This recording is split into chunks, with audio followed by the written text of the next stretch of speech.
கள்ளக்குறிச்சி மாவட்டம் கல்வராயன் மலையில் வெள்ளப்பெருக்கு ஏற்பட்டதை அடுத்து சுற்றுலா பயணிகள் குளிக்க தடை விதிக்கப்பட்டுள்ளது. கல்வராயன் மலையில் கோடை மழை காரணமாக அவ்வப்போது பலத்த காற்றுடன் கனமழை பெய்து வருகிறது. இந்நிலையில் கடந்த 2 நாட்களாக பெய்த கனமழை காரணமாக பெரியார் நீர்வீழ்ச்சியில் திடீர் வெள்ளப்பெருக்கு ஏற்பட்டது.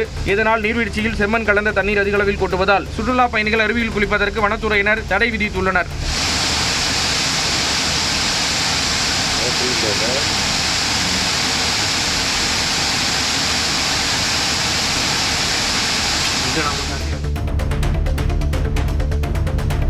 நாகை மாவட்டம் வேதாரண்யம் அருகே ஒரே அரசு பள்ளியில் 3 மாணவர்களுக்கு தமிழ்நாடு அரசின் காமராஜர் விருது கிடைத்துள்ளது.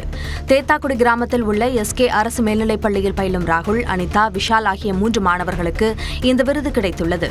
விருது பெற்ற 3 மாணவர்களுக்கு பள்ளி வளாகத்தில் பாராட்டு விழா நடைபெற்றது. கோவை தமிழ்நாடு வேளாண் பல்கலைக்கழகத்தில் இளநிலை படிப்புகளுக்கான தரவரிசை பட்டியல் நேற்று வெளியிடப்படாமல் ஒத்திவைக்கப்பட்டது. CBSE 12ஆம் வகுப்பு தேர்வு மறுமதிப்பீடு காரணமாக தரவரிசை பட்டியல் வெளியிடுவது மறு தேதி குறிப்பிடாமல் ஒத்திவைக்கப்பட்டுள்ளது. இதனால் தரவரிசை பட்டியலை எதிர்பார்த்திருந்த மாணவர்கள் ஏமாற்றமடைந்துள்ளனர். தரவரிசை தாமதம் காரணமாக ஜூலை 7ஆம் தேதி முதல் 12ஆம் தேதி வரை நடக்க இருந்த கலந்தாய்வும் தாமதமாகலாம் என்று கூறப்படுகிறது. திருவள்ளூர் மாவட்டம் பழவேற்காட்டில் கடலில் தத்தளித்த கடலூர் மீனவர்கள் 9 நாட்களுக்கு பிறகு பாதுகாப்புடன் மீட்கப்பட்டனர். கடலூர் மாவட்டம் ஆரியநாட்டைச் சேர்ந்த கல்யாண சுந்தரம், பாண்டியன், ஸ்ரீகாந்த் ஆகியோர் கடந்த 15ஆம் தேதி மீன்பிடிக்க சென்ற நிலையில் படகு பழுதானதால் நடுக்கடலில் தத்தளித்தனர். பழவேற்காடு பகுதியில் இருந்து கடலுக்கு சென்ற மீனவர்கள் 3 பேரையும் பாதுகாப்புடன் மீட்டனர். இதனை அறிந்த மீனவர்களின் உறவினர்கள் மகிழ்ச்சியடைந்தனர். தூத்துக்குடி மாவட்டம் விளாத்திக்குளம் அருகே வெட்காளியம்மன் கோயிலில் மகா வேள்வி யாகம் விமர்சையாக நடைபெற்றது. சிந்தலக்கரை வெட்காளியம்மன் காளிபராசக்தி வசித்த பீடத்தில் ஆனி மாத வேள்வி பூஜை, சக்தி மாலை, இருமுடி விழா, மகாயாகத்தை ஒட்டி பழ வகைகள், உணவு தானியங்கள், உடைகள், குழந்தை தொட்டில், கல்குரல், அம்மி, மாங்கல்யம், உணவு ஆகியவற்றை படைத்து பக்தர்கள் வழிபட்டனர். இதனைத் தொடர்ந்து 42 அடி உயரம் கொண்ட வெட்காளியம்மனுக்கு பாலாபிஷேகம் மற்றும் எலுமிச்சை மாலை அணிவித்து சிறப்பு தீபாராதனை காட்டப்பட்டது.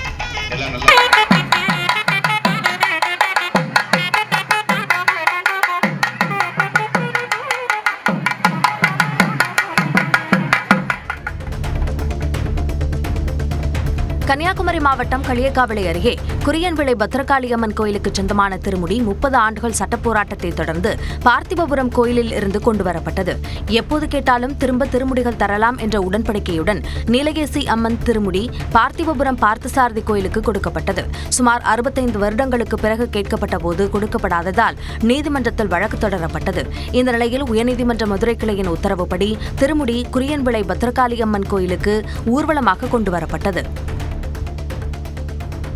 தென்காசி மாவட்டம் குற்றால அருவிகளில் நீர்வரத்து குறைந்ததால் சுற்றுலா பயணிகள் ஏமாற்றமடைந்துள்ளனர். கடந்த சில நாட்களாக மலைப்பகுதிகளில் வெயிலின் தாக்கம் அதிகரித்ததால் அருவிகளில் நீர்வரத்து வெகுவாக குறைந்துள்ளது. குறிப்பாக புலியருவி முற்றிலும் வறண்டு காணப்படுகிறது. குறைந்த அளவு தண்ணீர் வரும் அருவிகளிலும் சுற்றுலா பயணிகள் நீண்ட வரிசையில் காத்திருந்து குடித்துச் செல்கின்றனர். குடும்பத்துடன் வந்து சுற்றுலா பயணிகள் அருவிகளில் போதிய தண்ணீர் இல்லாததால் ஏமாற்றமடைகின்றனர். காவிரி ஆற்றில் வரும் நீர் பச்சை நிறமாக மாறியதால் ஒகேனக்கல் கூட்டு குடிநீர் திட்டத்தின் குடிநீர் சுத்திகரிப்பு பணி 50% பாதிக்கப்பட்டுள்ளது. கர்நாடக மாநில தொழிற்சாலைகளில் இருந்து திறந்துவிடப்படும் கழிவுகளால் காவிரி நீர் மாசடைந்து பச்சை நிறமாக மாறிவிட்டதாக புகார் எழுந்துள்ளது. இதன் காரணமாக தருமபுரி மற்றும் கிருஷ்ணகிரி மாவட்டங்களுக்கு வழங்கப்படும் ஒகேனக்கல் கூட்டு குடிநீரின் அளவு தற்காலிகமாக குறைக்கப்பட்டுள்ளது. இதனிடையே காவிரி நீரை சிக்கனமாக பயன்படுத்தவும் நன்கு கொதிக்க வைத்து குடிக்கவும் மக்களுக்கு அறிவுறுத்தப்பட்டுள்ளது.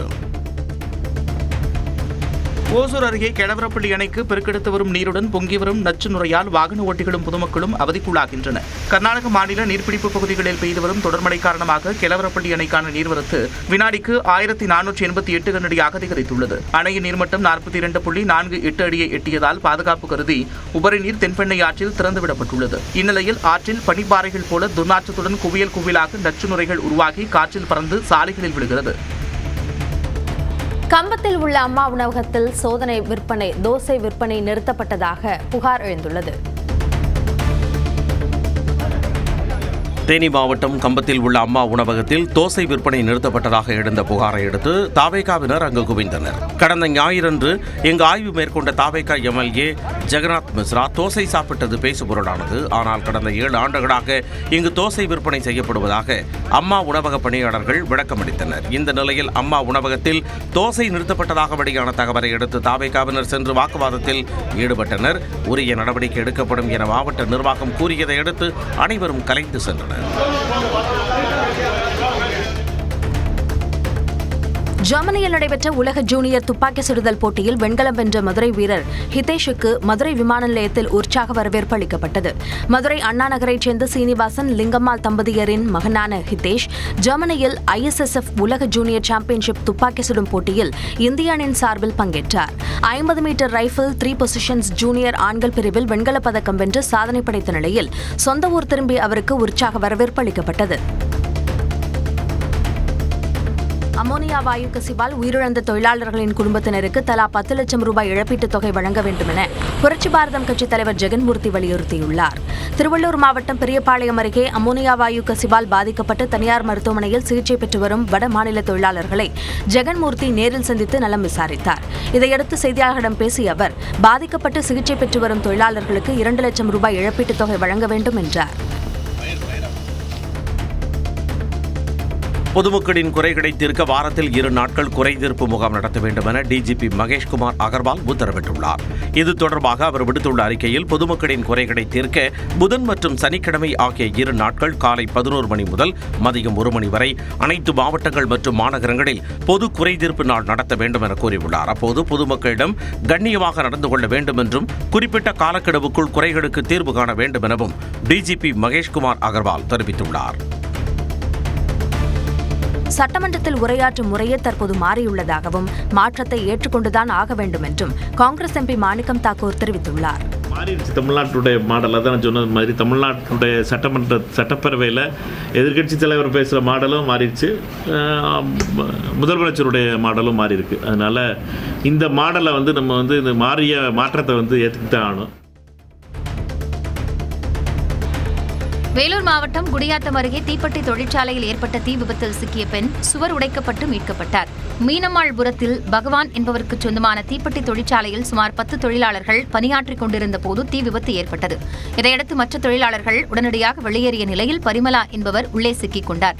JCB மூலம் சுவரை உடைத்து அவரை மீட்ட மக்கள் மருத்துவமனையில் அனுமதித்தனர். பின்னர் தீயணைப்பு வீரர்கள் வந்து 1 மணி நேரம் போராடி தீயை அணைத்தனர். நாகை மாவட்டம் காரியமங்கலத்தில் 6 மாதமாக முறையாக குடிநீர் வழங்கவில்லை என்று கூறி கிராம மக்கள் காலிக்குடங்களோடு சாலை மறியல் போராட்டத்தில் ஈடுபட்டனர். காரியமங்கலத்தில் வீட்டிற்கு வீடு ஜல்ஜீவன் திட்டம் மூலம் குடிநீர் குழாய் இணைப்புகள் கொடுக்கப்பட்டிருந்தாலும் கடந்த 6 மாதத்திற்கும் மேலாக முறையாக குடிநீர் வரவில்லை என்று கூறப்படுகிறது.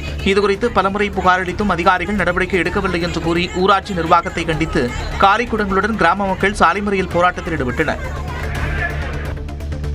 திருச்சி மாவட்டம் திருவெரும்பூர் அருகே வீட்டு வரி நிர்ணயம் செய்ய 15,000 லஞ்சம் பெற்ற ஊராட்சி செயலாளர் கைது செய்யப்பட்டுள்ளார். பனையக்குறிச்சி ஊராட்சிக்குட்பட்ட ARK நகரைச் சேர்ந்த கார்த்திகேயன் என்பவரின் உறவினர் வீட்டிற்கு வீட்டு வரி நிர்ணயம் செய்ய ஊராட்சி செயலர் மாரியப்பன் 25,000 ரூபாய் லஞ்சம் கேட்டதாக கூறப்படுகிறது. லஞ்சம் கொடுக்க விரும்பாத கார்த்திகேயன் லஞ்ச ஒழிப்புத்துறையிடம் புகார் அளித்துள்ளார். இதையடுத்து 15,000 ரூபாய் பணத்தை கார்த்திகேயன் ஊராட்சி செயலர் மாரியப்பனிடம் கொடுக்க முயன்ற போது மறைந்திருந்த லஞ்ச ஒழிப்புத்துறையினர் அவரை கையும் களவுமாக கைது செய்தனர்.